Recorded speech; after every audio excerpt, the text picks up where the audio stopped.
Hello dear students, electrostatics पे एक अच्छी प्रॉब्लम करते हैं। नई तरह की प्रॉब्लम है और it is related with the soap bubble and droplet.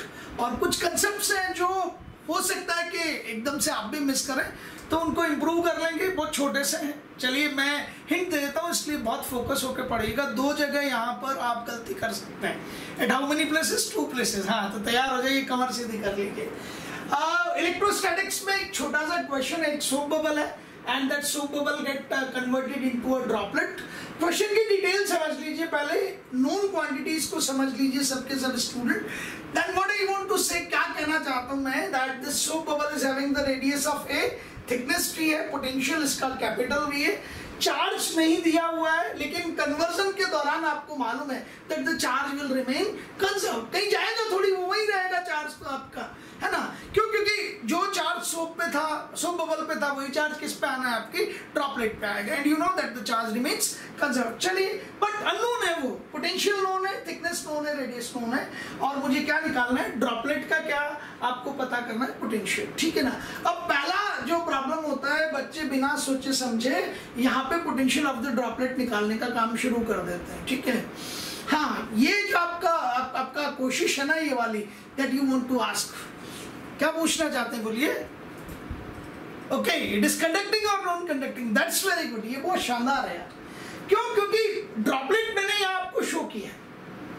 अब यार ये ड्रॉपलेट यदि नॉन कंडक्टिंग है तो इसका सरफेस का पोटेंशियल कुछ और आएगा, सेंटर का पोटेंशियल कुछ और आएगा। ठीक है, इन बिटवीन कहीं और पोटेंशियल आएगा आपका। तो फिर पोटेंशियल का मीनिंग क्या हुआ? पोटेंशियल ऑफ द ड्रॉपलेट का मीनिंग क्या हुआ? लेकिन कोई मुझे कह देता है that this entirely made of what? It is of conducting material. Means जो मटेरियल है आपका, जिसका आपका सोप बबल बना है और जिसका आपका ड्रॉपलेट बना है, वो कंडक्टिंग है। तो आप जैसे अच्छे बच्चे उठा के कहेंगे सर ये ड्रॉपलेट कंडक्टिंग बॉडी का है, तो इसका सरफेस का पोटेंशियल और इनर पार्ट का पोटेंशियल या सेंटर का पोटेंशियल सेम होना है। उसका एक ही फॉर्मूला है। That's known to be as the solidness of the concept. इसी को कहते हैं कि आपकी कंसेप्ट कितने रॉक सॉलिड है। बहुत बढ़िया। तो एक तो ये गलती आपसे नहीं होनी चाहिए कभी भी। ठीक है, मैंने दोनों फिगर बना दिए, आपको बता दिया thickness of the soap bubble कितना है। ठीक है, मटेरियल कहाँ का है ये बताओ। अंदर तो एयर है ना, अंदर तो एयर है भाई। R1 inner radius, R2 outer radius. तो अंदर कोई सोप बबल का मटेरियल थोड़ी है यार। बाहर भी एयर है, अंदर भी एयर है, सिर्फ इस स्ट्रिप में। ये स्ट्रिप है आपकी। ठीक है। अच्छा, इस स्ट्रिप की थिकनेस कितनी है? T। 1 मिनट में मैं मटेरियल निकाल देता हूँ। कहीं से भी कट करके एवरेज रेडियस R है और वो किसके इक्वल है? आपके पास A के इक्वल है। एग्रीड है ना। एवरेज रेडियस R है, A के इक्वल है, दे रखा है। कहीं से भी कट करके इसको एक बार स्ट्रेट कर दीजिए जैसे। तो थिकनेस कितनी है आपके पास? जल्दी बताइए। Thickness T। ठीक है। सरफेस एरिया कितना आपका? हाँ, 8 पाई आर स्क्वायर मत लीजिएगा, ये बहुत बड़ी गलती होगी। यहां तुम सेव हो गए, तुमने वो गलती कर दी जो एग्जामिनर करवाना चाहता था। अरे भाई, सरफेस एरिया कब? जब सरफेस टेंशन की बात करते हैं तब तो इनर सरफेस भी और आउटर सरफेस भी रोल प्ले करती है। लेकिन यहां तो सिर्फ मटेरियल है ना। तो यहां आपके पास में ये सरफेस एरिया तो है आपके पास 4 पाई ए स्क्वायर, और आपके पास थिकनेस कितना है? T। दोनों को मल्टीप्लाई कर दीजिए। मल्टीप्लाई करते ही वॉल्यूम ऑफ द क्या आ जाएगा आपके पास? बबल आ जाएगा। कि बबल कितने मटेरियल का बना हुआ है, और जिस मटेरियल से बबल बना हुआ है उसी मटेरियल से आपका ड्रॉप बना है। तो आपने कहा सर मटेरियल वॉल्यूम इतना और वॉल्यूम ऑफ द ड्रॉपलेट भी इतना ही है, दोनों पे इक्वल कर दीजिए। ड्रॉपलेट स्फेरिकल फॉर्म में, तो उसका आपका वॉल्यूम आ गया 4/3 पाई C क्यूब। अच्छा, मटेरियल का वॉल्यूम कितना था? 4 पाई ए स्क्वायर इंटू T। 4 पाई गेट कैंसल्ड आउट और आपके पास C क्यूब आएगा 3a स्क्वायर T, और C का वैल्यू आ जाएगा। चेक कर लीजिए, यहाँ तक बहुत आसान है, आप कुछ नहीं। ठीक है, इज दैट क्लियर? चलिए, यहाँ तक काम हो गया।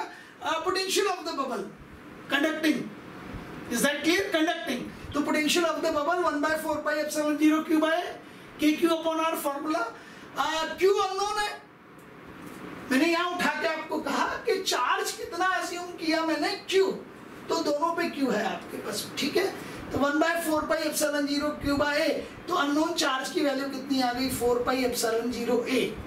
4 pi epsilon 0 a nought, capital V nought, 4 pi epsilon 0 nought, तो क्यू नोन हो गया। ड्रॉपलेट का हर पॉइंट पे पोटेंशियल सेम है, तो whatever be the potential of the surface, same will be the potential at every point. So potential of the droplet will be V dash 1 by 4 pi epsilon 0 Q by R, KQ upon R, KQ upon R, 1 by 4 pi epsilon 0 Q, और यहाँ पे आपके पास radius हो गया C। अच्छा value रखिए Q की, C की वैल्यू रख दीजिए। 4 पाई एप्सिलॉन 0 कैंसिल हो चुका आपका, ये हो जाएगा a की पावर 2 by 3, देखिएगा a की पावर 2 by 3, ये हो जाएगा 3t की पावर 1 by 3, av हो गया a और a to the power 2 by 3, 1 minus 2 by 3, it is a to the power 1 by 3 into v, and so on there. Ultimately your answer will be coming as, that is equals to potential of the droplet, that is capital V dash, it will be equals to V dash is equals to V, और यहाँ क्या क्या है आपके पास में, आप मुझे जवाब दोगे। ऊपर की तरफ आया था आपके पास में a की पावर 1 by 3, ये रहा, और नीचे 3t था, तो a divided by 3t to the power of 1 by 3 multiplied by capital, this will be your answer. समझ आ गया आपको? कितनी जगह मिस्टेक्स हो सकती है? हाँ, दिस इज द प्लेस कि यहाँ कई बार हम 8 पाई a स्क्वायर कर जाए, बिकॉज ऑफ द फैक्ट कि सरफेस टेंशन का जो थोड़ा सा कंसेप्ट है, मिसकंसेप्ट नहीं, कंसेप्ट वो बिल्कुल वहाँ ठीक है, because in case of soap bubble there are 2 surfaces, is that clear? और एक वो कंडक्टिंग वाली चीज आप याद रखिएगा। बहुत अच्छा पढ़ते हैं आप सब लोग यार, पढ़ते रहिए, आगे बढ़ते रहिए, फिर मिलता रहूंगा। Good bye, thank you.